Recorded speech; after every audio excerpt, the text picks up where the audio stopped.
Star Wars! Bryce Dallas Howard only directed Pedro Pascal doubles on The Mandalorian. Not only Jon Favreau could be so brilliant as to hire actual clones to work on The Mandalorian so he can remain as faithful to the Star Wars mythology as humanly possible. Bravo, sir. That is some next level shit right there.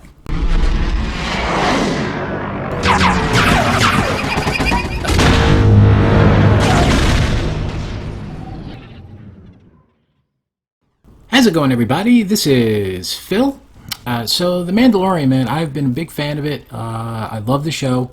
I don't have a lot of complaints right now. For the most part, it's done a lot of things right, far more right than it's gotten wrong, in my opinion. And I've been a proponent of this ever since it was announced. And upon viewing the first episode, I went on and did a non-spoiler review, which you can see here. I'll put a little tag up in the corner. And then one of the things that I did in my review was, I pretty much graded the episode for technical aspects and as opposed to what the actual story was.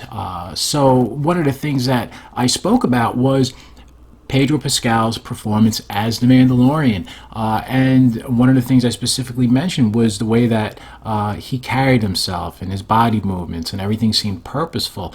And here we come to realize that I've been living a lie this whole time.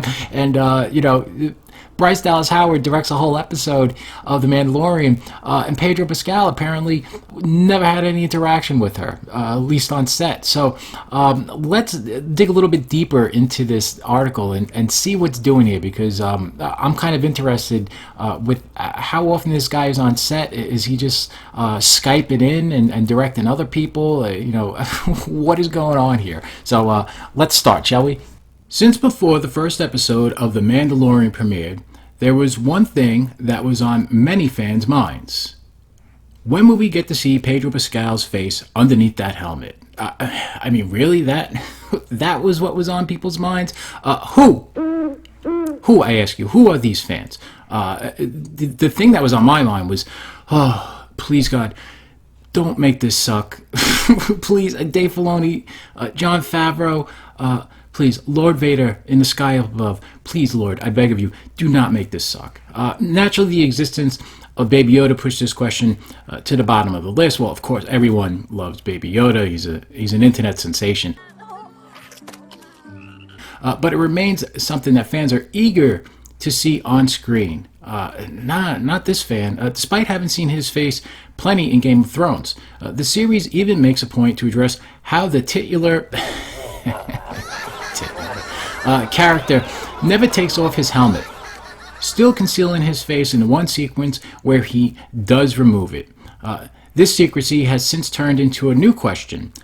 Just how often is that Pedro under the helmet? I'm not really asking this question. I never asked this question because I always assumed pretty much it was him, unless there was some kind of a stunt where it would put the lead in some kind of physical peril, and then that's what stuntmen come in for. I just assumed this was the case, the natural order of things. I never thought maybe that Pedro Pascal wasn't actually underneath the helmet in that armor, and in the main scenes where he's actually engaging with other characters in the show. That means even in that episode 4 that Bryce Dallas Howard directed, he wasn't even interacting with Cara Dune.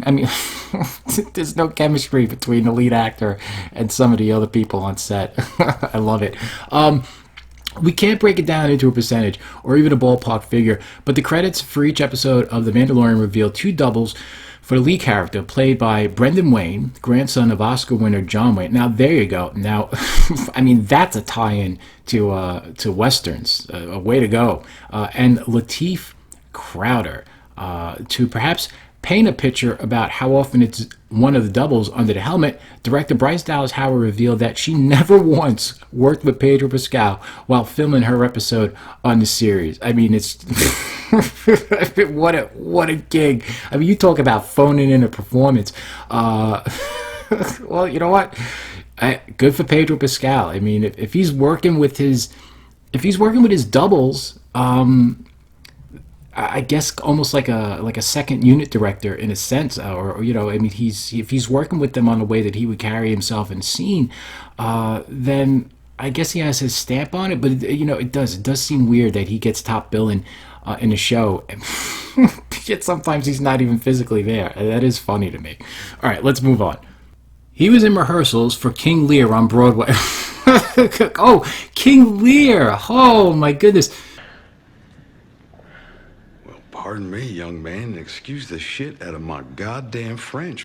And so, while we were doing my episode, I wasn't working with Pedro. The actress turned director told Vulture, revealing Wayne was her primary Mandalorian double. He absolutely just brought everything to that character, except for Pedro Pascal. And we were able to find the moments and figure them out together. Oh my goodness. For those thinking that perhaps Pascal was never in the suit or on set, Wayne revealed to the outlet that they worked together with frequency on set, breaking down the movements of the character so they were on the same page. So yeah, essentially Pascal he's acting like almost like a director for his doubles in a sense, which pretty much you would think. I mean, that's at least a responsible thing to do in an instance like this. Pascal would ask me, and I would ask him the same question, which is, why did you move like this during that moment? See that? All right. I mean, that's right. That's what you should be doing. We would go back and forth. Wayne said the great thing about him is he's not impressed with himself. He's just an actor, and I mean that in a good way, not the bad way. He likes to learn and he likes to collaborate, and he's very good at it.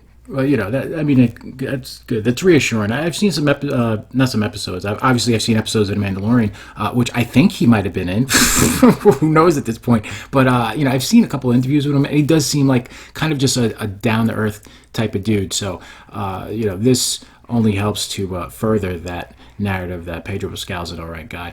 In addition to The Mandalorian, other upcoming Star Wars series that will stream on Disney Plus include a show that stars Ewan McGregor as Obi-Wan Kenobi, which I guess, unfortunately, he's going to have to show up on set all the time, and a prequel to Rogue One, a Star Wars story, which is set to feature the return of Diego Luna as Cassian Andor, which we can't get enough Cassian Andor in our lives, and Alan Tudyk as K2SO, which the one thing about this series with Cassian Andor is that I really did actually like K2SO. I thought he was one of the better characters that we've been introduced to in all of Disney Star Wars up until this point. I just really enjoyed that droid. I thought he felt really at home in the Star Wars universe. I liked his sense of humor.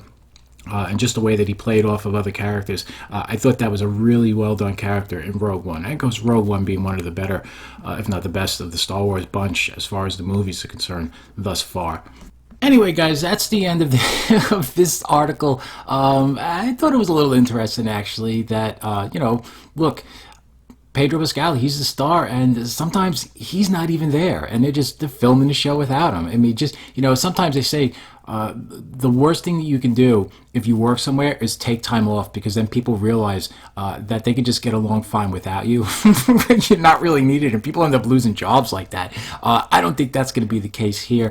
Look, they're going to honor the contract. Obviously, Pedro Pascal isn't going anywhere, but it is funny to think that a director could come on and be excited about directing an episode of this show, and they don't even get to direct the lead actor who's supposed to be starring in it. I just find it's funny. I think what I'm going to do is I'm going to write 4 episodes of a series, and I'm going to shop it over at Disney Lucasfilm. I want to play the lead role in I want to be a stormtrooper who goes rogue, but never takes his helmet off. And then occasionally I might not be on set because I could be doing Shakespeare in the Park with all of my theater friends, but I still want to get paid as if I was actually there. I mean, this is the kind of contract that I got to get worked out. It sounds fantastic. I mean, I need work. So anyway, guys, let me know what you think down below about this. I just thought it was kind of a neat little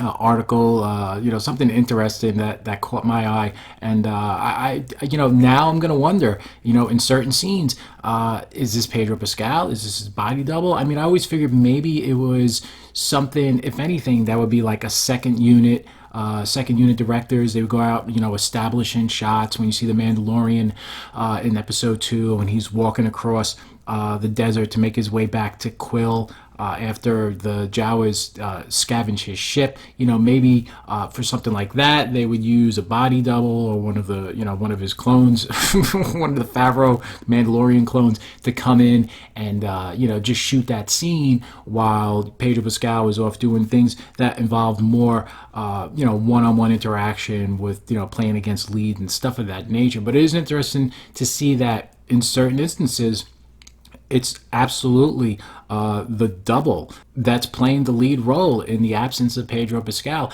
and it has nothing to do with any kind of a stunt sequence or anything where the lead is going to be put in any kind of physical jeopardy. So I just find it it's just interesting to me. So let me know what you guys think down below. As always, thank you for watching. I appreciate it. And if this is your first time here and you enjoyed the content, please consider subscribing. Of course, all of my usual people who come here and check this channel out and these videos, please just take a moment to hit that like button. It only takes a second. It does help the videos out. And feel free to comment down below. I'll talk to you guys sometime soon. And as always, be happy, be safe, be healthy, guys. Have a great night. Bye-bye.